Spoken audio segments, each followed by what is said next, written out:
ઠાકોરજી તો કેવા વિચક્ષણ, હું આખો જ તમારો છું, શું માગવાની જરૂર. આપણે ઘરમાં ઘણીવાર એવું થયું, સેલ નીકળવું હોય ને, હવે તારા જ છે ને, બધા લઈ જા, પણ આપો તો લઈ જાવ ને.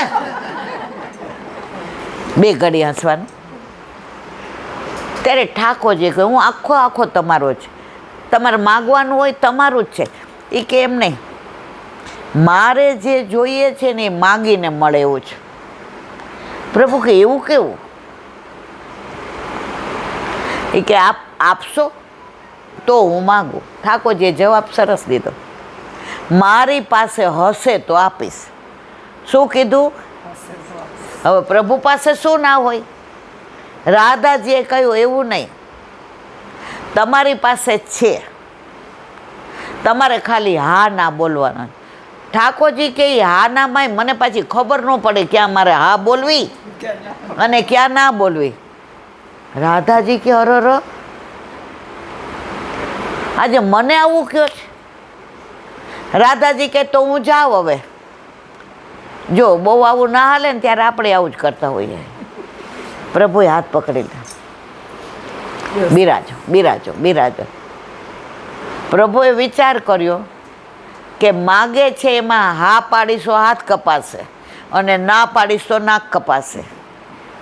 હવે કરવું શું? એટલે પ્રભુએ વાત ટાળવા કીધું, આજે પ્રેમની વાતો કરીએ, આજે આ તમારા શ્રૃંગારની કરીએ, આજે આ તમારું તિલક તો જોઈને મને એટલો આનંદ થાય છે. આજે એની કેવી સરસ તમે કોતરણી કરી છે. આજે તમારા રાધાજી કે મારે નથી સાંભળવું, પહેલાં મને જવાબ આપો કે હું માગીશ એ આપશો? ઠાકોરજીએ કહ્યું, મારા બસમાં હશે તો આપીશ. રાધાજીએ કહ્યું આપણા બસમાં છે જ. અને રાધાજીએ માગ્યો એ બધા સાંભળ્યો.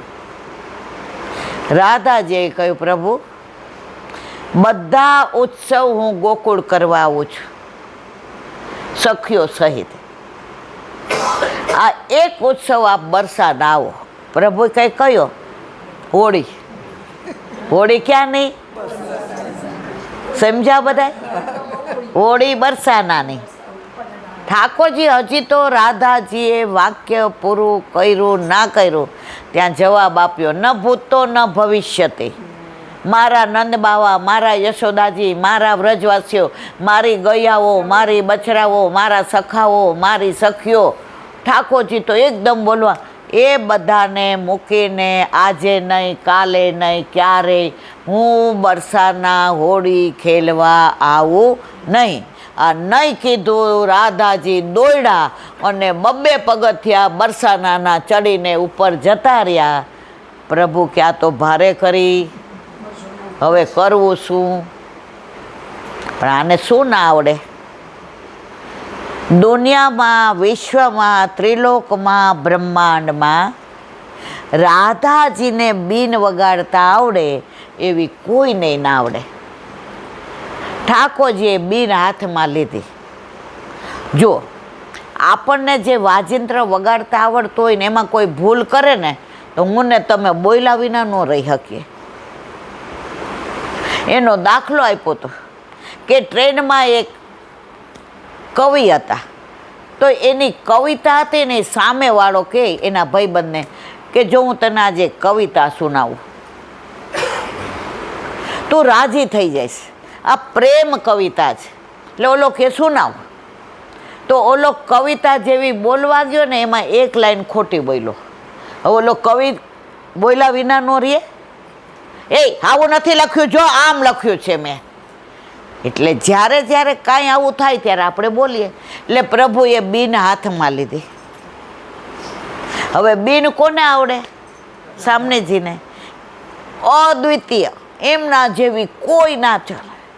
એટલે ઠાકોરજીએ ચય કરીને ઇન્ટેન્શનલી બીનમાં એક પેલું ખોટું વગાડ્યું. આપણે કીર્તન ગાઈએ છીએ, આ રાજભોગનું છે, સારંગ રાગમાં. બેઠે હરી રાધે સંગ કુંજ ભવન અપરે રંગ, કરમુલરી અધર ધરે સારંગ રાગ ગાય. આ એનું અનુસંધાન છે. હવે બીન લીધી અને એવી સરસ વગાડે, એમાં એક રાગ ખોટો છેડ્યો. હવે રાધાજી ત્યાં મનમાં ગુસ્સો ને આમ એટલો બધો આમ પેલું થતું હતું કે હવે તો ગમે એટલું મનાવે તો માનવું નથી, આજે મારું આટલું માન ના રાખ્યું. પણ ઓલી બીન ખોટી વગાડી તો ભૂલી ગયા કે હું માન કરીને આવી છું, પ્રભુએ મને બરસાના આવવાની ના પાડી, બધું ભૂલી ગયા. ઓલી બીન ખોટી વગાડી તો બરસાનાથી 2-4 પગથિયા ઉતરીને દોડતા દોડતા આવીને ઠાકોરજી यूं थोड़ी बीन बजाते हैं, ऐसे बीन बजाते. प्रभु के શીખવાડો ને નથી આવડતી. પ્રભુ કે આજ તો વગર મનાવે આપણું કામ થઈ ગયું. અને સામનેજીએ કીધું એસે નહીં, યું બજાવો. પ્રભુ કે હવે જ્યારે જ્યારે બીન વગાડવાનું મન થશે ને ત્યારે ત્યારે તમારી પાસે સાંભળીશ. જો હું શીખી જાઉં પણ તમારા જેવી બીન વગાડતા મને આવડે નહીં. સ્ત્રીઓની એક પરાકાષ્ઠા, એના વખાણ કરો ને એટલે બધું ભૂલી જાય. અને પુરુષોની માસ્ટરી, એ વખાણ એવા સરસ કરે, આ ઠાકોરજીને સામનેજીની લીલા જ. હવે પ્રભુએ વિચાર કર્યો કે સામનેજી મારા માટે થઈને દોડતા દોડતા આવ્યા, માન છોડી દીધું. બધાય ઉત્સવ ગોકુળને નંદગાંવમાં થાય તો હોળીનો એક ઉત્સવ હું સામનેજીને કહું કે હું બરસાના આવીશ.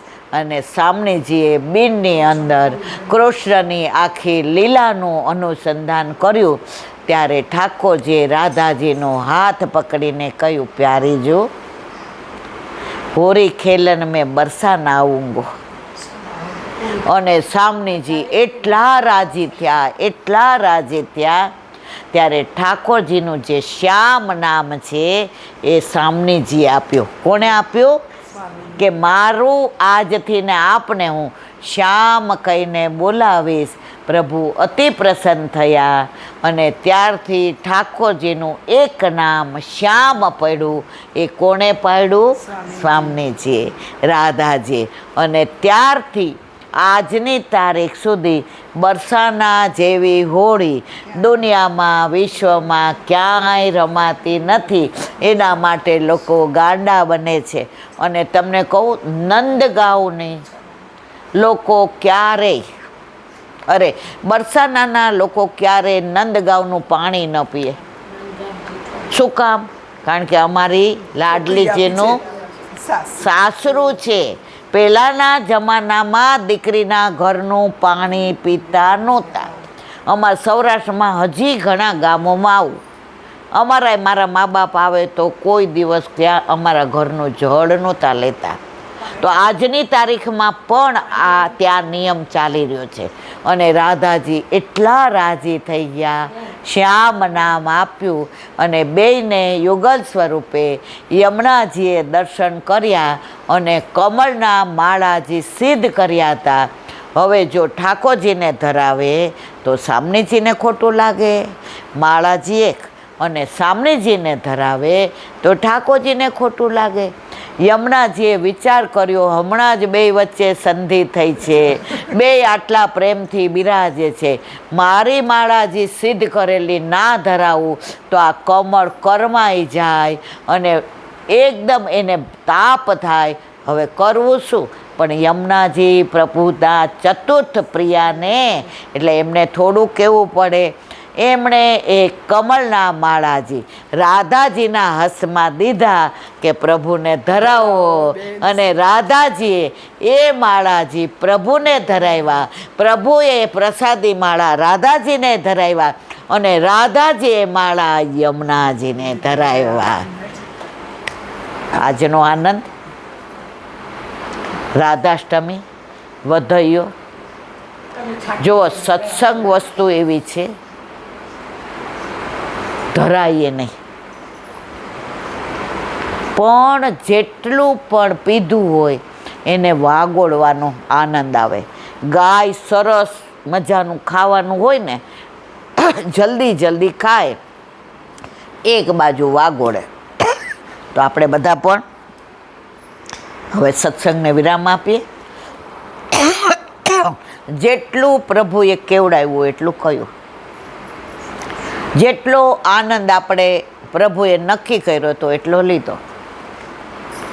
અને આનંદ એ વાતનો છે કે પુષ્ટિ માર્ગમાં સત્સંગમાં હજી પણ બધાય રસ લઈ રહ્યા છે, એટલે રસો વહીને ચિંતા કરવાની જરૂર નથી. વલ્લભ એટલે રાજી છે કે મેં કહ્યું હતું કે દમલા એ માર્ગ મેં તેરે લીએ પ્રગટ કર્યો, તો આ માર્ગ આખો વૈષ્ણવ દ્વારા છે. એટલે આપણે બધાય વૈષ્ણવોએ ભેગા થઈને જે આનંદ, જે સત્સંગ કરવો મારા બસની વાત નથી. હું તો તમારા જેવા બધા વૈષ્ણવ કાંઈ મને કે કાંઈ વાંચ્યું હોય, કાં મોબાઈલમાં કાંઈ સાંભળ્યું હોય, અને વ્રજમાં વારંવાર જાઉં તો વ્રજવાસીઓ મને ભાવના કહેતા હોય, એ જે પણ મારું વલ્લભ મને યાદ રખાવે એ હું તમારી પાસે શેર કરું છું. એટલે મારા બસની વાત નથી. બસ મારા ઘરમાં ગઈ હોઉં અને જેમ હું મારા પિયરિયા વારે વાત કરું એમ તમારા બધા હારે વાત કરી. એટલે ભૂલ થઈ હોય તો તમારે મારી છે, અને આનંદ આવ્યો હોય તો મારા વલ્લભની કૃપા છે. બસ મારે એટલું જ કહેવું છે કે જીવનમાં ક્યારેય નાસીપાસ ના થવું. પ્રભુ ઘરમાં બિરાજે એના ઉપર દ્રઢ વિશ્વાસ રાખવો. ગમે એટલી તકલીફ આવે તો મૂંઝાવું નહીં. વ્રજવાસીની એક જ વાત યાદ રાખવી, ठाकुर को मत बताओ कि तकलीफ कितनी बड़ी है. ठाकुर को मत बताओ कि तकलीफ कितनी बड़ी है. अरे तकलीफ को बता दो कि मेरा ठाकुर कितनो बड़ो है. अरे तकलीफ को बता दो कि मेरा ठाकुर कितनो बड़ो. बस आज दृढ़ विश्वास, એ વિશ્વાસ હશે ને તો જીવનમાં ક્યારેય નિશ્વાસ નહીં પડે. અને છેલ્લે એટલું કહીને મારી વાણીને વિરામ આપું છું. હે શ્યામ, તારી બંસી બની બજવું છે મારે.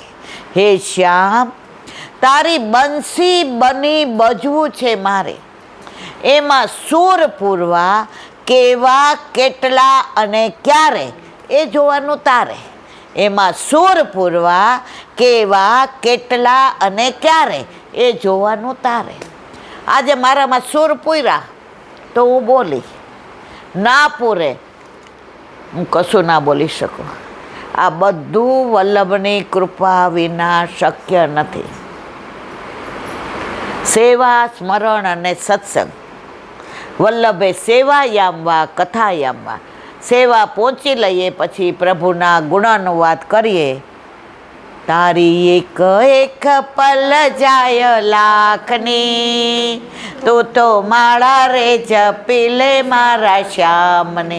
બસ સતત ભગવત સ્મરણ, શ્રી કૃષ્ણ શરણમમાં આપણે બોલીએ છીએ. પણ તમે માર્ક કરજો, જેવું આપણે આમ એકલા બેઠા હોય ને જેવું શ્રી કૃષ્ણ શરણમમાં બોલવાનું ચાલુ કરીએ ને, હજારો વિચારો મનમાં આવશે. થાય તમને બધાને આવું? માળા લેજો, તમને એ જ વિચાર આવશે. પણ એ વિચારો ભલે આવે, પણ આપણો ઈરાદો માળા કરવાનો છે શ્રી કૃષ્ણ શરણમનો. તો પ્રભુ આપણા એ ઈરાદા ઉપર ધ્યાન આપશે, એ વિચાર ઉપર ધ્યાન નહીં આપે. એની પ્રતીતિ કરાવી છે કે આપણે અહીંયા બધા ભેગા થયા છે. બસ પ્રકાશભાઈને, આશાબેનનો બહુ જ ઈચ્છા હતી કે આવીએ. ઘણીવાર વૈષ્ણવનો સંગ થાય, તન મનના દોષ જાય, મિથ્યા પ્રપંચ મારા જાય અટ. નોકરી કરતી હતી, ક્યાંક ખોટું થઈ ગયું હોય, ક્યાંક પ્રપંચ થયો હોય, તો આ સત્સંગ કરાવીને વલ્લભ મારા બધાય દોષની નિવૃત્તિ કરે છે. અને સત્સંગમાં પણ ક્યાંય મારાથીને વ્યર્થ વાણી વિલાસ થતો હોય તો તમારા બધાના સંગથીને એ પણ દૂર થાય છે. એવા મારા વલ્લભના ચરણારવિંદમાં એટલી જ વિનંતી કે અમારી એક પળ પણ જીવનની હવે નકામી જાય નહીં. બોલો વલ્લભ. શ્રીમદ ભાગવત ગુરુદેવને દંડવત પ્રણામ કરું છું. ચંદ્ર સરોવર पे सूरदास के द्वार पे मेरा दंडवत प्रणाम. जमुना के द्वार पे मेरा दंडवत प्रणाम. जमुनावता पे संकर्षण कुंड पे कुंभन दासी के द्वार पे मेरा दंडवत प्रणाम। દિલ છો कुंड पे कृष्णदासी के द्वार पे मेरा दंडवत प्रणाम। कदम खंडी पे गोविंद स्वामी के द्वार पे मेरा दंडवत प्रणाम। अप्सरा कुंड पे चित्त स्वामी के द्वार पे मेरा दंडवत प्रणाम। मानसी गंगा पे नंददास जी के द्वार पे मेरा दंडवत प्रणाम। रुद्र कुंड पे छत्रपुत्र दास जी के द्वार पे मेरा दंडवत प्रणाम।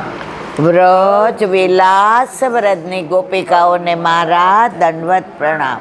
હે વલ્લભ, સવારથી અત્યાર સુધી સેવા સ્મરણ સત્સંગ જે પણ તે કરાવ્યું તે તારા ચરણારવિંદમાં સમર્પણ કરું છું।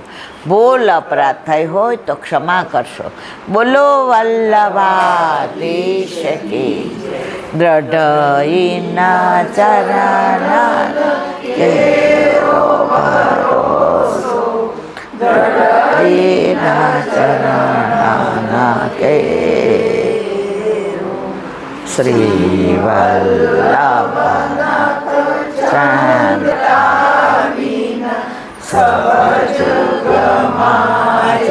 અંધેરો ભરોસો દ્રઢઈના ચરણા કે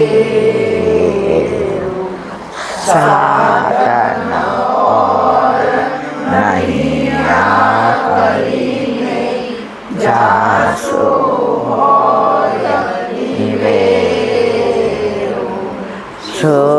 સૂર્યકાંત વિવિધ આંધળો વિના મૂલકો ચેરો ભરોસો દ્રઢઈના ચરણના દ્રઢઈના ચરણના દ્રઢઈના ચરણના કેર શ્રી વલ્લભાથી આજનો આ સત્સંગ મારા વલ્લભના ચરણારવિંદમાં સમર્પણ કરું છું। ભૂલ અપરાધ થઈ હોય તો ક્ષમા કરશો। આ મારા વલ્લભની વાણી અને ભૂલો એ મારી। બોલો વલ્લભાધીશ ગોકુલ નાથ કી જય। રાધાજીના પ્રાગટ્ય ઉત્સવની ખૂબ ખૂબ બધાય, ખૂબ ખૂબ બધાય, ખૂબ ખૂબ બધાય વૈષ્ણવને જાજા કરીને જય શ્રી કૃષ્ણ, જય જય શ્રી ગોકુલેશ।